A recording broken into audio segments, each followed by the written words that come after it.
They told me I didn't own my own land, and for a week there I nearly believed them.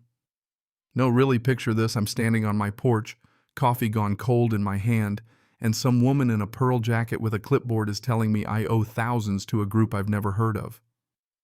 That was the moment I learned the world still likes to test small victories. You win something honest and somebody somewhere will try to rewrite the receipt. I'd wanted a patch of earth forever. Not the white picket silicon kind of dream, but the slow, honest kind, a weathered farmhouse, a red barn that complains in the wind fields that know your footsteps. Last year I signed the papers, handed over the last of my savings, and for the first time in my life I had a place that smelled like home and oil and old wood, a place with a private property sign I hammered in myself.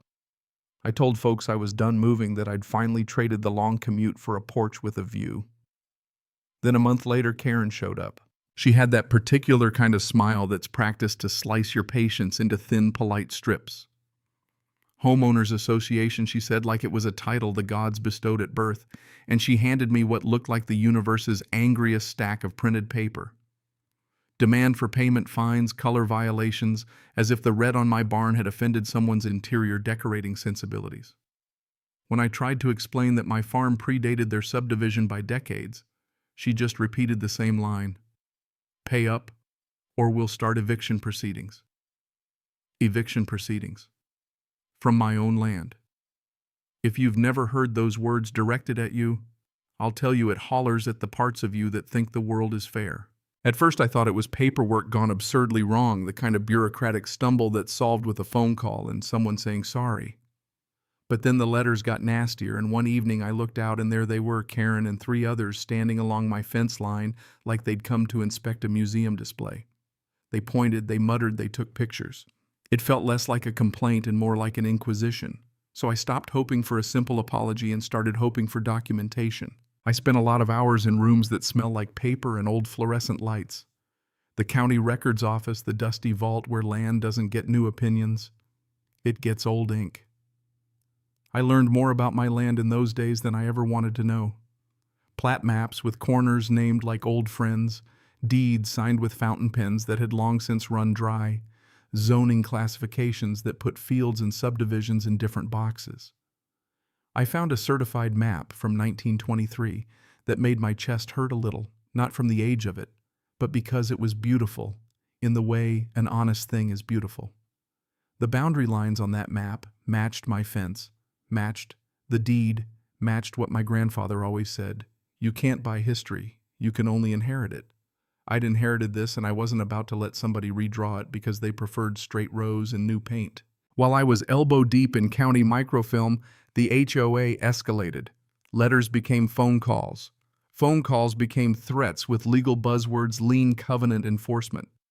I put up no trespassing signs like a frustrated decoration project, and I put up security cameras because if they wanted to play tough, I wanted evidence. The house felt smaller in those moments, like someone had put a hand over the porch light and waited to see if I'd flinch. I hired a property lawyer, a guy who smelled like coffee and confidence and had the sort of bookshelf that only lawyers and collectors have. He read my documents, raised an eyebrow, the perfect amount, and said, "This is one of the brazen ones. That's lawyer code for this is ridiculous and we can win." It was the first time in weeks I let myself breathe a little differently. They filed. Imagine the surrealism of your life becoming a set of filings and motions. I remember sitting in the mediation room with its bland carpet and neutral wall colors designed to anesthetize drama. Karen and her lawyer on one side, me and my guy on the other, and somehow the room managed to feel like the only place that still mattered. Karen brought a modern map, bright and digital, with a line conveniently drawn around my property like a coloring book mistake. She talked about community standards, property values, neighborhood cohesion, as if 100 years of plows and horses had no say in which land belonged where. When it came to my turn, I didn't want to be dramatic. I'd already done the heavy lifting in the county office. But there's a part of you that wants to make sure the people who tried to erase your life see the thing you're actually holding. I unrolled my 1923 survey in the middle of that beige room, the kind of map that smells like dust and honesty, and I told the mediator the story of that paper. I laid the deed beside it, stamped and signed, and I watched the color leave Karen's face as the room read what paper reads when it can't be argued with dates, signatures, clear boundaries. Then the twist came, the one I hadn't entirely expected but should have guessed, because truth has a way of sneaking in on someone else's mistake. A kid I'd seen once or twice around the HOA office, a teenager who stocked their mailroom and whose hoodie never matched the prickly atmosphere inside, slipped an email to my lawyer the night before the mediation.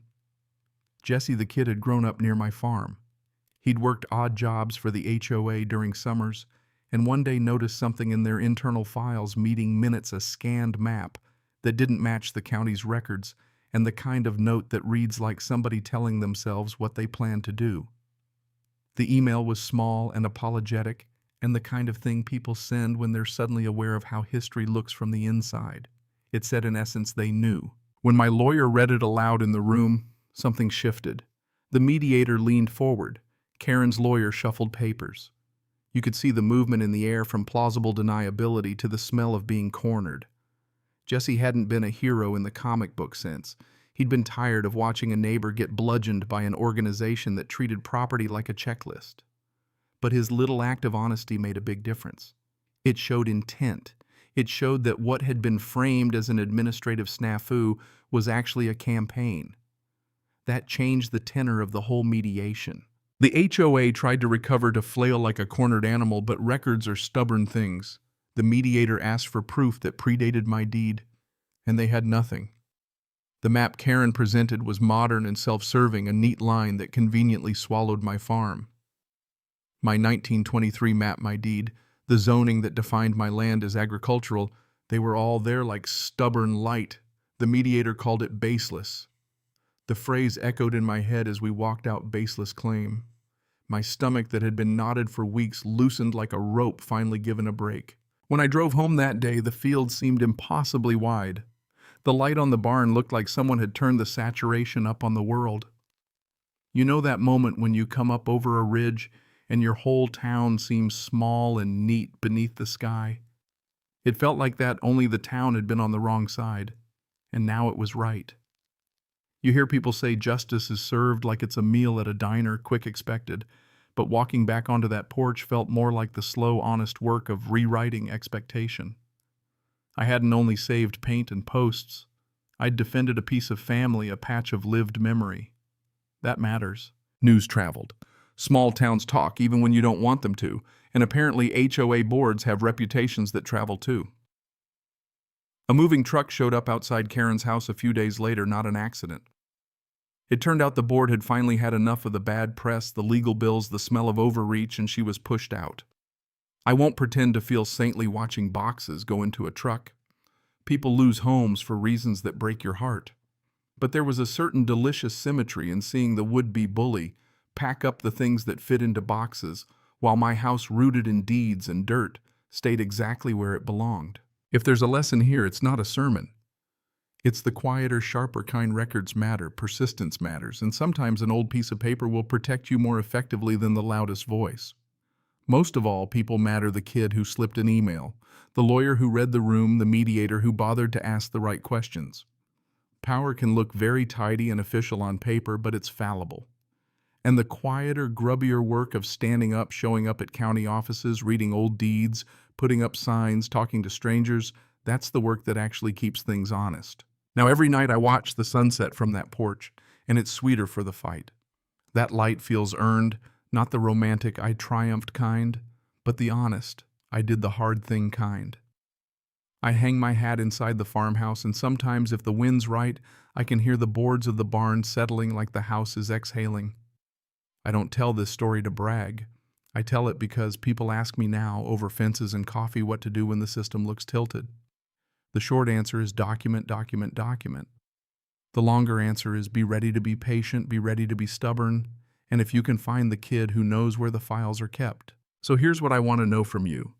Where do we draw the line between protecting a neighborhood and policing someone else's life? Is a homeowners association a community guardian, or is it a club with a clipboard that'll overstep when given the chance? Tell me what you think. Have you ever been bullied by some tiny bureaucracy that decided it could write your life for you? Drop your story in the comments. I want to hear it. If this resonated, share it with someone who's got property or a stubborn heart. And hey, if you like the story, Hit like and subscribe for more. I've got a porch full of them. Cảm ơn các bạn đã xem video.